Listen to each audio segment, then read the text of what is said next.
Hello guys, welcome back to the hybrid model. My name is T and let's get into it. So today the focus of the video is on the difference between a PhD and a undergrad or taught masters. I know that there are research masters that exist and have been performed by some people, but I didn't go through a research master's program. For my master's degree, I went through a taught master's, so that's what I'll talk about because that's what I'm familiar with. Now, before we crack on, I want to mention that everything I'm about to tell you is based on the UK education system, the UK academic system, essentially, because I'm based in the UK, so that's what I'm going to talk about because that's what I've experienced. If you are watching this from another country, just keep that in mind, and you may have to do some specific research to your country's education system with regards to PhDs, undergrads, etc., to kind of get a more clear picture to benefit your needs. Anyway, just get comfortable. So, to kick off, I will get this out of the way because this is the easy kind of one. And that's that the differences between a full-time PhD and a part-time PhD is mainly time. And what I mean by that is with a full-time PhD, you have 3 to 4 years to complete the PhD, whereas with a part-time PhD, you have between 4 and 6 years to complete the PhD, essentially. So that's the main difference. Everything else about the PhD research programs is pretty much the same. It's just a matter of those two things. Now let's get into the crux of the actual video. And so I will start by pretty much describing an undergrad degree or taught master's program, really, and kind of how it's set up. So essentially, unless you have not been to university yet and you're watching this video, you will know this. So undergrad is essentially a series of steps that are predefined for you. So when you get into a university for an undergrad degree, hell, even a taught master's, you are told the timetable, you're told the program, as in what you're going to be learning, when you're going to learn it, what's in the lectures, what's in the practicals, what to expect in the coursework or in the exams, pretty much. And your job as the student is to simply go through the motions, follow the schedule, and yeah, you pretty much make it at the end and pass and come up with some sort of form of degree, essentially. And this is pretty much the same structure for a taught master's, except you're usually learning more advanced stuff as compared to your undergrad program, essentially. So that's pretty much a undergrad / taught master's program in a nutshell. Like, yeah, that's it. For a PhD, you don't have a schedule. You don't really have a timetable or a program or any of that. The only things you get is, in terms of the framework of how this works, is the deadline which is at the end of the academic year, where you have to submit a piece of written work to explain what you've been working on in your PhD, etc. for that year. Or I guess in the thesis at the end of the program, of course. So that's the one thing you get, the deadline.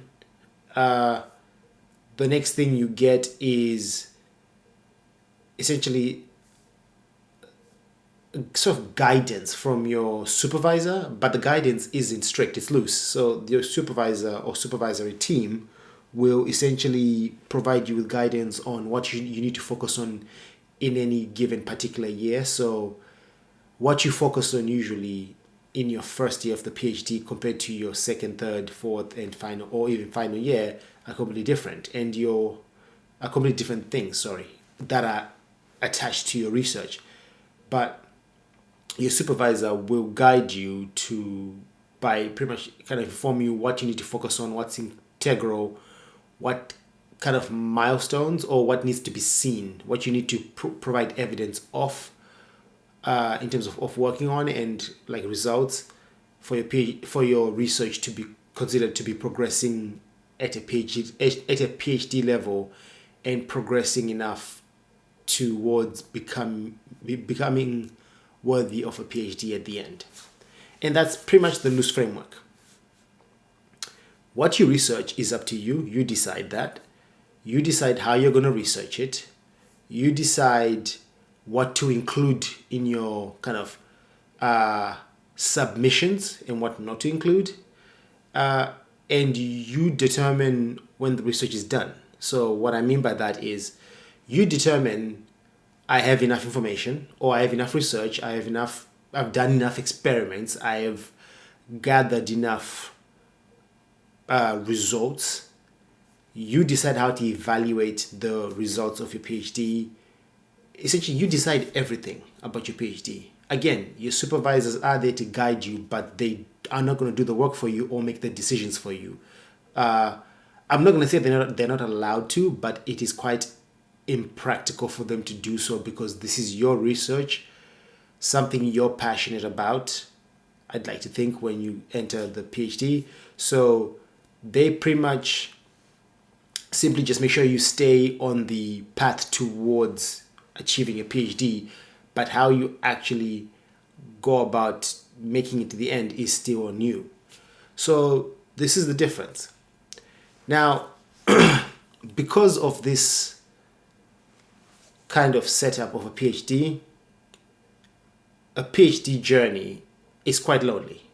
Part-time or full-time, doesn't matter. It's quite lonely because you're pretty much becoming an expert in a subject matter or a research space that no one else has looked into, right? Yes, there are people in the general research space who know about similar-ish things. Like, for example, with my case, I'm in the text analysis machine learning space. And yes, there are hundreds of people, other researchers out there who know about machine learning, deep learning, text analysis, text classification, etc. But what I am trying to achieve with my research, I'm the expert. No one else is, if that makes sense. So because of that, there's no one really to kind of go to for help, if that makes sense. It's like it's all on you. You have to figure out everything yourself. And granted, your supervisory team usually has at least one or two people who are knowledgeable in the generic research space you're in, but nonetheless, they still don't know your research because you're the expert. And mind you, I need to stress this. So you're not just an expert in the UK or in this country or in the university you're in for this research.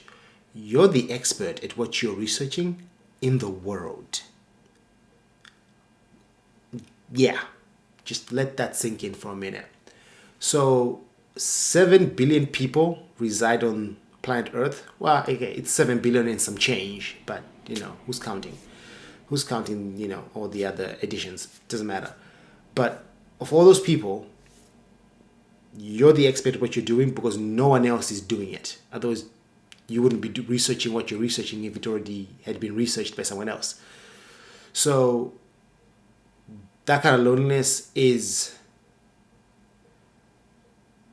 I don't even have a word for it, but I don't want to say it's frightening because that's the wrong word, but it poses a lot of challenges.